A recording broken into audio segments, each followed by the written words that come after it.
खून में अपने रवानी भी नहीं मांगोगे। मेरे मिट्टी के घरौंदों पे बरसने वालों, मैं जो गरजूंगा तो पानी भी नहीं मांगोगे। तुझको कितनों का लहू चाहिए अर्ज़े वतन, कितनी आंखों से कलेजा तेरा ठंडा होगा। मैं कल आया तो मीडिया के साथियों ने एयरपोर्ट पे पूछा कि नीतीश जी के बारे में आप क्या कहेंगे। हमने कहा आजकल बिहार में भोजपुरी का एक गाना बहुत बज रहा है कि छन छन बदले तोहरे मिजाज रजऊ। क्या पता फिर उनका मिजाज कब बदल जाए। ऐसी आहट दिल्ली के गलियारों में मिलती भी रहती है, खबरें उड़ती भी रहती हैं। हम उन खबरों का इंतजार करेंगे। आपको धर्म की अफीम सुंघा करके, आपको नफरत की अफीम सुंघा करके, आपके आटा, चावल, दूध, दही, पनीर, छाछ, लस्सी, यहां तक कि कफन तक पर टैक्स लगा दिया है और आपको पता तक नहीं है। उधर अमेरिका से हमारे बेटों को बेड़ी और हथकड़ी लगा करके देश में भेजा जा रहा है और देश के प्रधानमंत्री नमस्ते ट्रंप का नारा लगा रहे हैं। हमारी दिक्कत क्या है कि हम सिर्फ चुनावी टाइम में चुनाव लड़ते हैं। जब टिकट मांगने का मौका आता है तब हम नई सदरी और नया कुर्ता पजामा निकालते हैं। वो अब हमको बांट रहे हैं सर्टिफिकेट गद्दारी का। उनके इरादे खतरनाक हैं, चूंकि पूरा सिस्टम, पूरा तंत्र उनके साथ है, इसलिए बहुत सारी जगहों पे सफल होते हुए भी दिख रहे हैं। इसलिए हमारा आपका दायित्व तो बहुत बढ़ जाता है। यहां मंच पर सैकड़ों की तादाद में पदाधिकारी और नेता बैठे हैं। मेरा मानना है कि मंच पर मौजूद लोग ही अगर आज से एकजुट होकर के ये सोच लें कि हमें नफरत वाली ताकतों के खिलाफ आज से लड़ाई शुरू करनी है। हमारी दिक्कत क्या है कि हम सिर्फ चुनावी टाइम में चुनाव लड़ते हैं। जब टिकट मांगने का मौका आता है तब हम नई सदरी और नया कुर्ता पजामा निकालते हैं। सही है कि नहीं? चुनाव पूरे 5 साल लड़ना पड़ेगा। नफरत के खिलाफ पूरे 5 साल लड़ना पड़ेगा। वो नफरत को फैलाने के इतने असंख्य हथियार हैं उनके पास। हम आप यहां भाषण कर रहे हैं, उनका पूरा एक आईटी सेल बैठा है। आपके कौन से बयान को कहां काट करके कहां पहुंचा दिया जाएगा आपको पता भी नहीं चलेगा। इस देश में तकरीबन 350 मिलियन लोग हैं जो फेसबुक यूज करते हैं। 450 मिलियन लोग हैं जो यूट्यूब यूज करते हैं, इंस्टाग्राम यूज करते हैं, और तकरीबन 563 मिलियन लोग हैं जो व्हाट्सएप यूज करते हैं। हमको आपको पता ही नहीं है कि सोशल मीडिया का कैसा दुरुपयोग करके आपके खिलाफ प्रोपेगेंडा चलाया जा रहा है, और हम अपनी दुनिया में मगन होकर के हमें लगता है कि नहीं, संविधान भी सुरक्षित है, लोकतंत्र भी सुरक्षित है, देश भी सुरक्षित है। उधर अमेरिका से हमारे बेटों को बेड़ी और हथकड़ी लगा करके देश में भेजा जा रहा है और देश के प्रधानमंत्री नमस्ते ट्रंप का नारा लगा रहे हैं। हालात वैसे नहीं है जैसा आप समझते हैं। राहुल गांधी जी अपने भाषणों में हमेशा एक बात कहते हैं कि जब जेब कतरे को आपकी जेब काटनी होती है तो पहले आपका ध्यान भटकाता है और फिर आपकी जेब काट लेता है। इसी तरह इस सरकार ने किया है। आपको धर्म की अफीम सुंघा करके, आपको नफरत की अफीम सुंघा करके, आपके आटा, चावल, दूध, दही, पनीर, छाछ, लस्सी, यहां तक कि कफन तक पर टैक्स लगा दिया है और आपको पता तक नहीं है। खतरा बहुत बड़ा है। इसलिए मैं पूरे बिहार के लोगों से, मैं खुद लंबा सा सफर तय करके कई कार्यक्रम इधर उधर करके मुझे लगा कि नहीं, मुझे जाना है और अल्पसंख्यक विभाग के विशेष तौर से पदाधिकारियों से बातचीत करनी है। ये जो पूरा इलाका है ये बहुत उपजाऊ है और कांग्रेस की विचारधारा के लिए बहुत मुफीद इलाका है, क्योंकि ये गांधी का इलाका है, ये गोडसे का इलाका नहीं है। इसलिए अगर आप सबने प्रण लिया, किसी ने कहा है कि शेर जब तक अपनी कहानियां लिखना खुद नहीं सीखेंगे तब तक शिकारी अपनी कहानियों में खुद को महान बताते रहेंगे। जनता के विरोध में सारे काम किए जा रहे हैं और मैंडेट क्योंकि उनके पास है। और इन दिनों लोकसभा चुनाव के बाद जो थोड़ा सा नरमी आई थी, हरियाणा और महाराष्ट्र 2 राज्य जीत गए, तो मनोबल इतना बढ़ गया है कि डॉक्टर बाबा साहब अंबेडकर के खिलाफ देश की संसद में ऐसी भाषा का इस्तेमाल कर रहे हैं जो अहंकार में डूबी हुई है।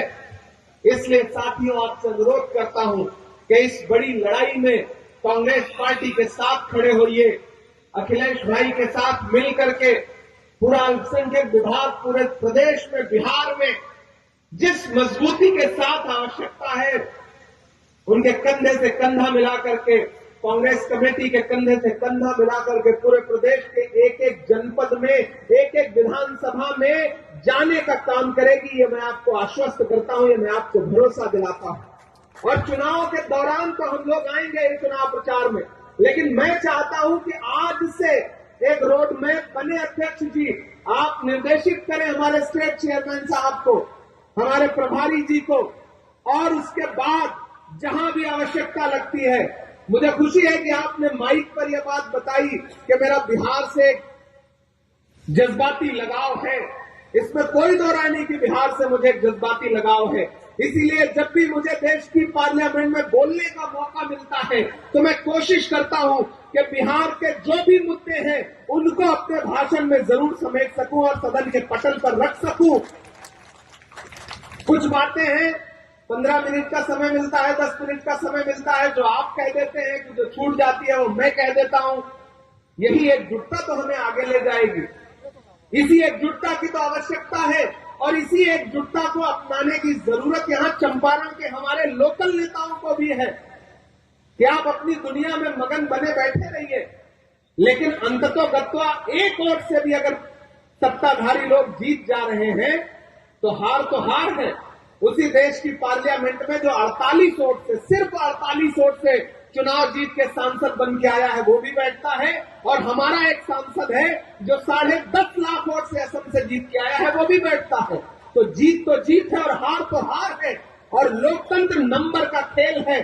चुनावी प्रणाली जो है वो नंबर का खेल है, कितने सर, कितने मतदाता, कितने वोट। तो इस गणित में आपको गुणा गणित को बिठाना पड़ेगा।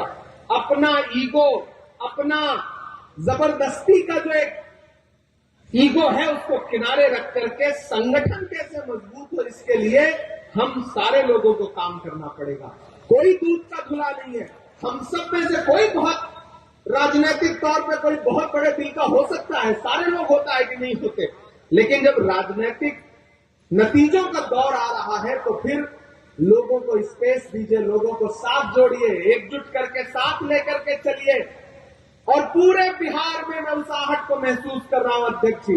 पटना से उतर करके यहां तक आते हुए, यहां मीडिया के साथी मौजूद हैं, कल शाम से लेकर के अब तक जितना मैंने इनसे बात किया है, मैं ये महसूस कर रहा हूं कि बीपीएससी के जो छात्र हैं, नौजवान, पेपर लीक की शिकायत करने के लिए जब सरकार की चौखट पर गए तो उनके पीठ पर जो लाठियां बरसी हैं उसका जख्म अभी सूखा नहीं है। वो तैयार है इस बात का बदला लेने के लिए। मैं जिस इलाके में खड़ा हूं ये गन्ना किसानों का इलाका है, और किस तरह से उनकी फसल को बर्बाद किया जा रहा है, किस तरह से उनको न्याय नहीं दिया जा रहा है। यहाँ का किसान इस बात से नाराज है। कीमत तो बहुत बढ़ गई शहरों में धान की, लेकिन बिना न हो सकी बेटी किसान की। मौका मिला तो लोगों ने कुर्सी के वास्ते, मौका मिला तो लोगों ने कुर्सी के वास्ते तस्वीर ही बिगाड़ दी हिंदुस्तान की। इस देश का किसान और खासतौर से बिहार का किसान आज तक नहीं भूला है कि किस तरह एमएसपी की लीगल गारंटी मांगते हुए 700 जवानों को, किसानों को अपनी शहादत देनी पड़ी। तब सेंटर की सरकार को यह एहसास हुआ कि वो जो कृषि कानून लाए थे वो काले हैं, और उनको बदलने के लिए नरेंद्र मोदी जी तैयार हुए। इतनी कुर्बानी तो एक साथ जलियांवाला बाग में अंग्रेजों ने भी नहीं ली थी जितना इस सरकार ने किसानों की कुर्बानी ली है। तुझको कितनों का लहू चाहिए अर्ज़े वतन, कितनी आंखों से कलेजा तेरा ठंडा होगा। ये किसान विरोधी सरकार है, ये नौजवान विरोधी सरकार है। पिछली बार आपको याद होगा जब महागठबंधन की सरकार थी तो किस तरह युवाओं को नौकरी देने का काम किया था बिहार की महागठबंधन की सरकार ने। अगर बिहार का युवा चाहता है कि फिर से नौकरी आपको मिले, किसान चाहता है कि उसके सम्मान की राशि उसे मिले, किसान चाहता है कि उसके कर्जे माफ किए जाएं, तो एक बात याद रखना, अगर इनकी सरकार बनी तो अंबानी और अडानी के कर्जे माफ होंगे। अगर आपकी सरकार बनी तो किसानों के कर्जे माफ होंगे, मजदूरों के कर्जे माफ होंगे, गरीबों के कर्जे माफ होंगे। ये बुनियादी अंतर है भाजपा और कांग्रेस की सोच में, ये बुनियादी अंतर है नरेंद्र मोदी जी और राहुल गांधी जी की सोच में। मैं राहुल गांधी जी के साथ चला हूं 4000 किलोमीटर। मैंने देखा है उनके पैर के छाले, मैंने देखा है उस आदमी की मेहनत। उस आदमी ने बस एक नारा लगाया 4000 किलोमीटर चलते हुए कि नफरत छोड़ो, भारत जोड़ो। एक मीडिया के साथी ने मुझसे कहा कि इमरान साहब आपको क्या लगता है भारत जोड़ो यात्रा से देश बदल जाएगा? हमने कहा बिल्कुल बदल जाएगा। जब महात्मा गांधी जी ने अंग्रेजों के खिलाफ भारत छोड़ो आंदोलन शुरू किया था तो उस वक्त भी कोई नहीं मान रहा था कि अंग्रेज देश छोड़ करके अंग्रेजों को जाना पड़ेगा। आज राहुल गांधी जी ने भारत जोड़ो आंदोलन शुरू किया है तो लोग आज भले ना मान रहे हो, लेकिन कुछ दिन में लोगों को यह एहसास होगा कि जैसे भारत छोड़ो आंदोलन से अंग्रेजों को जाना पड़ा था, वैसे ही भारत छोड़ो आंदोलन से आज वाले अंग्रेजों को भी जाना पड़ेगा, सत्ता से उतरना पड़ेगा। और ये काम कांग्रेस पार्टी करके दिखाएगी, क्योंकि हम जानते हैं राहुल गांधी जी की मंशा और उनकी नीयत कितनी साफ सुथरी है। राहुल जी जानते हैं टास्क उन्होंने लंबा लिया है, पहले 4000 किलोमीटर, फिर 6700 किलोमीटर, क्योंकि वो जानते हैं इस देश में नफरत कम करना पड़ेगा। जब तक नफरत कम नहीं होगी तब तक भाजपा कम नहीं होगी। खून में अपने रवानी भी नहीं मांगोगे, मेरे मिट्टी के घरौंदों पे बरसने वालों, मैं जो गरजूंगा तो पानी भी नहीं मांगोगे। इस देश का आम इंसान अगर जागेगा, बिहार का आम मतदाता अगर जागेगा, तो ये जो दिल्ली को बैसाखी देने वाली सरकार बिहार में बैठी है, वो बैसाखी भी टूटेगी और बिहार में बदलाव भी होगा। यहाँ महागठबंधन की सरकार बनेगी। हमें तो आजकल नीतीश कुमार जी पे बड़ा, उनके बारे में सोच के अखिलेश भाई बड़ी चिंता भी होती है। मैं कल आया तो मीडिया के साथियों ने एयरपोर्ट पर पूछा कि नीतीश जी के बारे में आप क्या कहेंगे। हमने कहा आजकल बिहार में भोजपुरी का एक गाना बहुत बज रहा है कि छन छन बदले तोहरे मिजाज रजऊ, धोखेबाज रजऊ। तो मुझे लगता है कि साहित्य और संस्कृति है ना, वो समाज का दर्पण होती है। तो ये जो लोक कलाकार हैं, जो भोजपुरी के कलाकार हैं, वो देख रहे हैं कि सरकार के मुखिया का मिजाज छन छन में कैसे बदलता रहता है। तो दरअसल ये गीत किसी प्रेमी या प्रेमिका के लिए नहीं लिखा गया है, बल्कि ये गीत बिहार के मुखिया के लिए लिखा गया है, क्योंकि उनका मिजाज छन छन में बदलता रहता है। तो मुझे कभी कभी उनकी बड़ी चिंता भी होती है, क्या पता फिर उनका मिजाज कब बदल जाए। ऐसी आहट दिल्ली के गलियारों में मिलती भी रहती है, खबरें उड़ती भी रहती हैं। हम उन खबरों का इंतजार करेंगे, लेकिन आपसे इतना कहना चाहते हैं साथियों कि जो संस्थानिक तौर पर अपने एजेंडे को लेकर के भाजपा और आरएसएस के लोग आगे बढ़ रहे हैं, उसका मुकाबला संविधान की किताब से ही किया जा सकता है।